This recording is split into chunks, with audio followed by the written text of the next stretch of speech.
श्री गणेशाय नमः। नमस्कार दोस्तों, अर्चना भक्ति में आपका स्वागत है।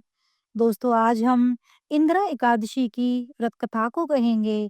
इंदिरा एकादशी का व्रत हर साल अश्विन माह के कृष्ण पक्ष की एकादशी तिथि के दिन रखा जाता है।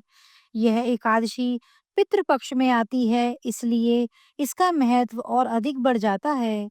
इसलिए यहाँ पर हम इस कथा को कहेंगे। राजन, पूर्व काल की बात है। सतयुग में इंद्रसेन नाम से विख्यात राजकुमार थे, जो अब महिष्मतपुरी के राजा होकर धर्म पूर्वक प्रजा का पालन करते थे। उनका यश सब ओर फैल चुका था। राजा इंद्रसेन भगवान विष्णु को भक्ति में तत्पर हो गोविंद के मोक्षदायक नामों का जप करते हुए समय व्यतीत करते थे और विधि पूर्वक आध्यात्म के चिंतन में संलग्न रहते थे। एक दिन राजा राजसभा में सुखपूर्वक बैठे हुए थे। इतने में ही देवर्षि नारद आकाश से उतरकर वहां आ पहुंचे। उन्हें आया देख राजा हाथ जोड़कर खड़े हो गए और विधि पूर्वक पूजन करके उन्हें आसन पर बिठाया। इसके बाद वे इस प्रकार बोले, मुनि श्रेष्ठ, आपकी कृपा से मेरी सर्वथा कुशल है। आज आपके दर्शन से मेरी संपूर्ण यज्ञ क्रियाएं सफल हो गईं। देवर्षि अपने आगमन का कारण बताकर मुझ पर कृपा करें। नारद जी ने कहा, नृपश्रेष्ठ, सुनो, मेरी बात तुम्हें आश्चर्य में डालने वाली है। मैं ब्रह्मलोक से यमलोक में आया था। वहां एक श्रेष्ठ आसन पर बैठा और यमराज ने मेरी भक्ति पूर्वक पूजा की। उस समय यमराज की सभा में मैंने तुम्हारे पितरों को भी देखा। वे व्रत भंग के दोष से वहां आए थे। राजन, उन्होंने तुमसे कहने के लिए एक संदेश दिया है, उसे सुनो। उन्होंने कहा है कि बेटा, मुझे इंदिरा एकादशी के व्रत का पुण्य देकर स्वर्ग में भेजो। उनका यह संदेश लेकर मैं तुम्हारे पास आया हूँ।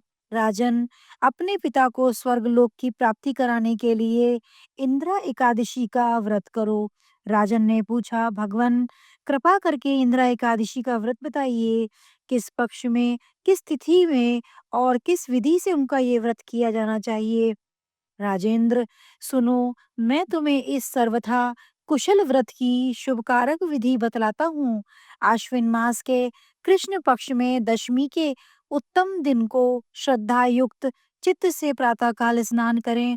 फिर मध्याह्न काल में स्नान कर एकाग्रचित्त हो एक समय भोजन करें तथा रात्रि में भूमि पर सोएं। रात्रि के अंत में निर्मल प्रभात होने पर एकादशी के दिन दातुन करके मुंह धोएं। इसके बाद भक्ति भाव से विप्रांकित मंत्र पढ़ते हुए उपवास का नियम ग्रहण करें। अद स्थित्वा निराहार सर्वभोग विवर्जितः श्वो मोक्षे पुंडरीकाक्ष शरणम में भवाच्युत कमल नयन भगवान नारायणम। आज मैं सब भोगों से अलग हो निराहार रहकर कल भोजन करूंगा।